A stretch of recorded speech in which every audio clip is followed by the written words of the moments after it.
conversation, taking 30 minutes to seek out joy. And today, I am excited that I have Miss Yolanda Booker with us tonight to talk about joy as well as conquering fear. So it's awesome. So, wow, people have jumped right in. Hello, Miss Dale and Shantae and Ivania.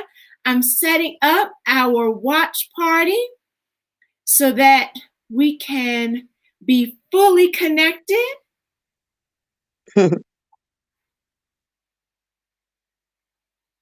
Here we go. Here we go.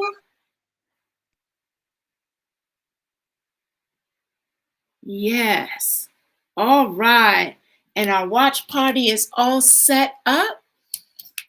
People are jumping on. Fantastic. Give us a thumbs up. Give us a hug. Let us know that you are in the watch party. Hello, Miss Bertina Pelzer. I see you. Yes, Shannon and Laverne and Carla. Fantastic. Hello, hello, hello. It is awesome. Welcome to our conversation about overcoming fear. And I'm holding this fantastic book, God's Chosen Son. And the author, Yolanda Booker, is with us this evening.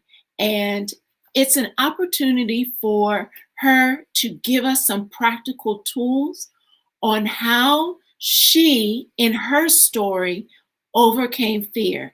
Now, we're not going to tell you the story because we want you to go to the blog and actually read the details of her story. But this conversation is about practical tools. Yes, hello, Joanne. Oh, she says you look amazing. She says you look amazing, doesn't she? She looks fabulous. Yes. So, Yolanda, tell us a little bit about yourself. Hi, everybody. I'm excited. I'm so excited. My name again is Yolanda Booker. I am the proud wife of Ronald Booker of 22 years. I am the mother of three beautiful children, Niall, Ronald, and Naquil. And I also have three beautiful granddaughters, Zanaya, Ryan, and Mia. I am I also am the founder of the Naquil Jamal Booker Foundation. And as you said already, I am the author of God's Chosen Son. I'm excited to be here. Yes. And you know what? I so appreciate you taking the time and the power of your story of God's chosen son. And as you, those who are watching, log into our Fearless Stories on Living Strong LLC's website and actually read the power of her story. But what I want her specifically to talk about tonight is when you have devastation, when you have trial, when you have struggle, and you must push past those moments. What do you pull on to become fearless to push past those moments in time? Yolanda, can you help us understand that? Sure, I sure can. First, to push past your fear, you have to, for me, I had to, of course, prayer is number one, but also just evaluate my relationship with God, knowing that I would not be able to get through that kind of trauma or crisis by myself. So the key for me was really tapping into my belief, what I believed all these years, because it's like when trauma hits, it really exposes what you believe, what's really inside of you. And so I had to really depend on God as my ultimate tool to get through it because people couldn't help me at that point. The most important thing is that I tap into who God was to me and to pray my way through. And you know Also, what? I just want to pause right there because that right there is a whole word. when we are in front of devastating moments, it's that opportunity for us to really know what we believe, because it's not going to be the friend. What do you believe about your relationship with God for you? That is powerful. Yes. The other thing that I had to do was learn. I had to unlearn some things and I had to learn some things. And one of the things I had to learn was how to trust people and become vulnerable enough to let people help me. And that meant family, friends, and ultimately counseling.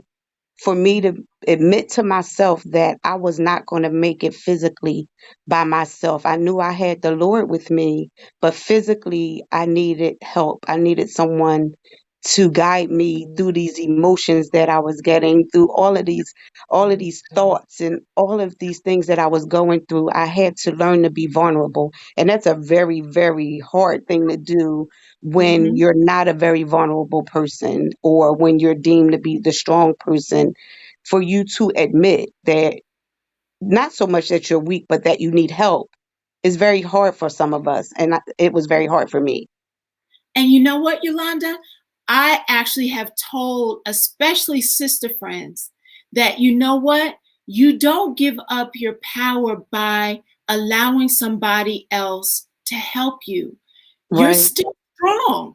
You're still Yes. strong. You don't lose your strength by asking for help. It Right. actually shows more wisdom. But that comes with learning and unlearning, Mhm. because so often I you've love been taught to be strong and not ask for help, that Mhm. you have to unlearn that. Yes. Yes, I love it. Unlearn some things and learn some Learn new some things. things. And Exactly. the last thing that I would say that helped me was to acknowledge that it's a process. Mm, It's not going to be overnight. It's not going to be what people think. Some people are understanding, some won't. Some will come up with you on the journey, some won't. But it's a process, and that I had to allow the process to happen and to ask God and those that love me to walk through the process with me. Again, it's been 7 years, through that process, really almost 12 years. However, I'm still learning, so I can't say I got it all together, but those are my I tools. know. I can't We're say all still learning. I can't say I Well, got it all, but it's better. I always say, one of the things I say all the time, and for those who know me will hear me say when I was in the thick of grief, is I'm on the other side of better. And that yeah, just means that I'm not there, but I'm better. So I'm yes. grateful for that. And that echoes your heart of recognizing it's not a light switch. It is absolutely a journey. And Absolutely. to connect back to what you just said before that, are you willing to do the work to Yes. unlearn and learn new in the process of the journey, because it's going to take time? Sheesh, yes. I tell you, powerful, powerful nuggets that you just shared in really how do you move past fear? Yes. Being willing to ask for help, that it doesn't compromise your strength just because you have asked for help. Yes. And recognizing it is a process, and that process will take time. Yes. And will be those who will be able to stay in the process with you and those who won't. But that does not mean you compromise your process. Yes. And the third thing is, what's your core belief about the Father? What Yes. it will bring you to really understand your core belief. Three amazing nuggets that I feel absolutely parallel the process of not only fear, overcoming fear and becoming fearless, pushing past hard moments, but Yes. it also ties pretty closely to, if we were to talk about in our challenge right now in the month of April, our calendar, our Fearless Calendar Challenge. Every month in our calendar, there's a different principle that we use and talk about. And this month's principle of becoming fearless is actually using the intentional tool of joy. And the 3 points you just made about fearlessness could also be key in accessing joy. But what are your thoughts? What would you tell people right now? And how do you hold on to and utilize joy when things are hard? Well, the first key I think for me was to really be honest with myself about what brought me joy. Because so often we do all these things and we learn all these things, shopping and all these tangible things. But when you're grieving and when tragedy hits, you realize those things are not soothing. Those things do not take you through. So I had to reevaluate what brought me joy. And once I realized what brought me joy, I had to be true to myself about who I was and also who I was not, Oh, because oh, there's things that you go through in life that you feel that you are, but again, when you go through tragedy, and things that hardships, it brings about, one of the things that's very, very close to my heart from this journey is grief brings about a sense of insecurity, because when you lose something, it causes you to change. In some way, shape, or form, you change. And sometimes you don't recognize that change, and you have to find out what that change is.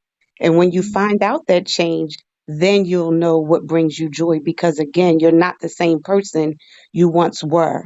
So with losing a child, I wasn't who I once was anymore.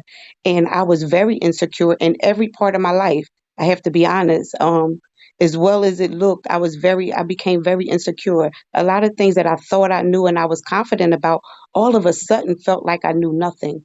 Felt like I didn't know who I was. It was a true identity crisis for me. I had to really search and really, really depend on the Lord to tell me and to help me realize who I was after that tragedy. The other thing that and brought me joy was just serving. I love people, so serving God's people is the what brings me joy, which brings me to where I am now. I am a master's student at Missio Seminary, second career, because I want to be a counselor, a licensed professional counselor, and help those that's going through grief. So I am there right now, and that brings me joy because that's my heart, to help people, bring people hope yeah. after the tragedy. And you know what? You just warm my heart. And I wish you could see the threads. People are loving this. Laverne says that right there, what brings me joy? Being able to ask that question and really connect with the truth about yourself. Absolutely. Asking for help does not make you weak. I'm loving this communication and how people are connecting with your message. It is amazing. And as I listen to your journey and how when we acknowledge in his word and he says that we recognize that everything may not feel good, but Mm, he will take all of it yes, individually. The moment may not feel good, but he will take all of it and put it together to reveal good for us and for his glory to happen. And you are an example of that.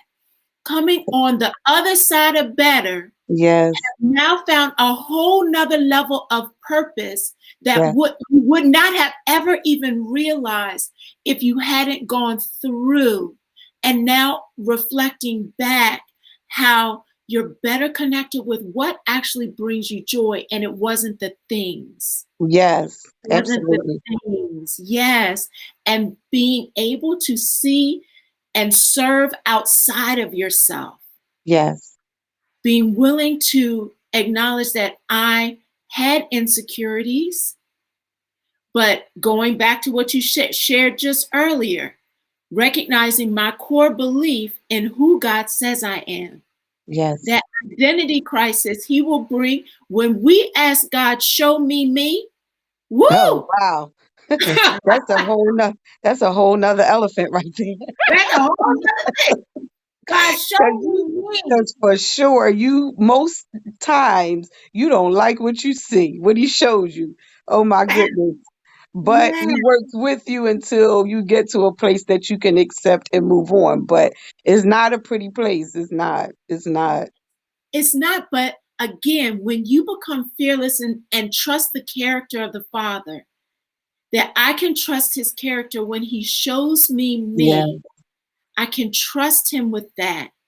And what I believe to be true about him, he will bring me out on the other side. And Yes.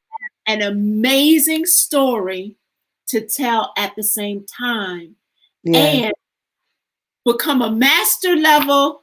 And now, is it counseling?